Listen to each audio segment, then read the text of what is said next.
Thinking about starting a locksmith business in Malaysia?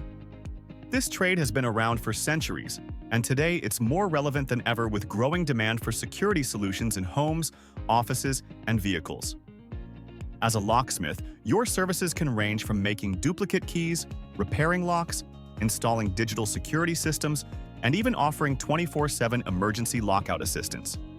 Here's what you need to do to get started in Malaysia. Register your business with the Companies Commission of Malaysia, SSM. Obtain the right licenses and insurance for operating a locksmith service. Invest in essential tools and machinery, like key-cutting equipment and lock-picking sets. Build trust.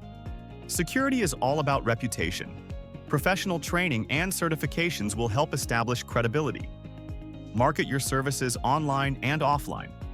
Offer emergency hotlines, promote through social media, and partner with property agents or car workshops. Need expert guidance to kickstart your locksmith business in Malaysia? Contact 3E Accounting today. We'll help you register, comply, and grow with confidence.